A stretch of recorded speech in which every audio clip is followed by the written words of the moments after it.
All right, take two. Hello, everybody. My name is Tom, and this is some kill confirmed on Resistance. I tried to record this once, and for some reason, the microphone wasn't picking up anything. I don't know why. I'm gonna address a couple things, but this is technically the next part in the How I Met Melinders story. But before I even get into that, I'm going to talk about what I've been doing with Borderlands 2 and Minecraft real quick. You're going to notice that some videos are missing, and that's because I've decided that if a game involves the words sandbox, side quests, or open world, I'm not going to make videos for it. It's kind of too much shit to sort through for me. And I don't want to spam anybody with videos. I don't want to be that annoying guy. You know, I want to make sure, like, I've picked a series that, I don't know, I think Melinda and I will enjoy making, or a game that I generally believe is going to kick ass. And don't get me wrong, Minecraft and Borderlands 2 so far are both kicking ass. There are a million channels posting Minecraft videos, and they are way, I guess, more suited for it than I am. Plus, I don't know, I kind of just, some of the Minecraft comments that you get sometimes, I don't know, I don't know where this kind of, COD mentality went toward Minecraft of, people being noobs at this game. But as it is essentially a creative game, I don't know. That's a different story, though. Either way, I don't want to spam people's inboxes with bullshit. I have one long series left that I am going to bust my ass to do, and it involves the next Call of Duty game, and I know it's going to be a lot of fun for me to do, and hopefully a lot of fun for you guys to watch, those that are into Call of Duty. If not, don't worry, there's a lot of other shit I'm going to do. I know I'm talking fast, but I don't want to run out of time for this part. I'm probably going to have to do this story in 2 parts anyway. So with all that said, all those long games like that will be done via live stream, so you guys can hang out with me if you are available. If not, that's okay too, because it's all fun in the sun. But with that being said, let's get on to How I Met Melinders. And in the last part, I had entered grad school, and I met Cassie. I remember, Cassie and I went out to get a drink with Cassie, and just started talking with her.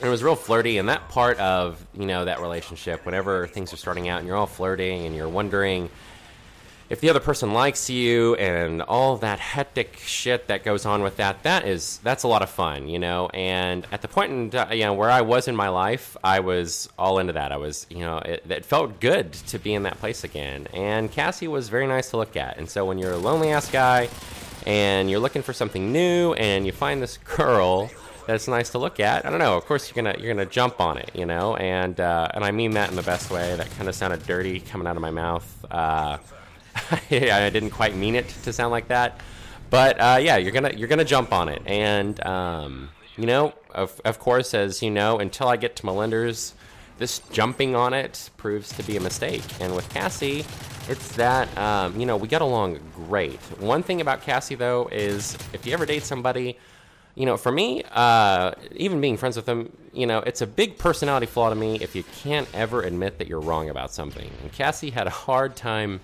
ever being wrong.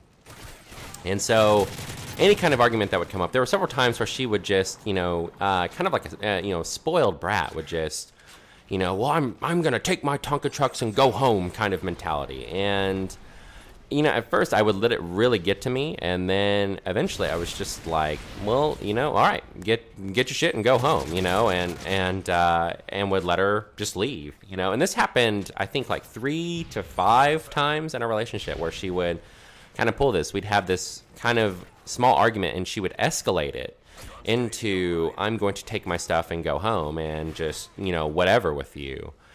And, it's funny because that kind of moment, Cassie, oddly enough, is the one that that got me this Xbox. It's still the Xbox I use. It was a Christmas gift from her, and I got her, I think, a Wii or DS or something like that. We both wanted video game things, and that's what she wanted. She wanted Nintendo stuff, and I wanted, oddly enough, Xbox for Resident Evil 5. That was the only reason I got this system, And she was, oddly enough, there the first night that I discovered Call of Duty, which she was, super into. So you could see we had really great times because Cassie loved to play Call of Duty. My KD on World at War is total bullshit because it's half me, half her, both learning this game for the first time.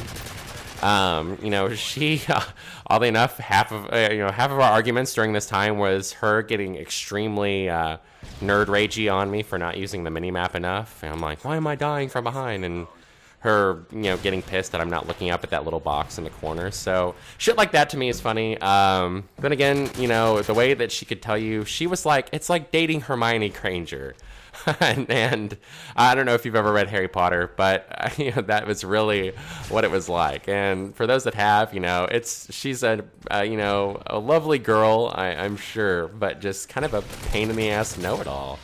And it's okay to be an expert on things or, think that you do know a lot, but you don't want to rub that in people's faces. And she had a hard time doing that. Keep in mind, my best friend too, he's, I have two that I consider the cream of the crop, or actually, now really that I look at it, three. I got three amigos. And that's Jonathan, Patrick, and Philip. And her and Philip, they got along every now and then, but they had some pretty epic arguments. And you want the girl you date to get along with your friends. And I'll never forget, they had this massive argument.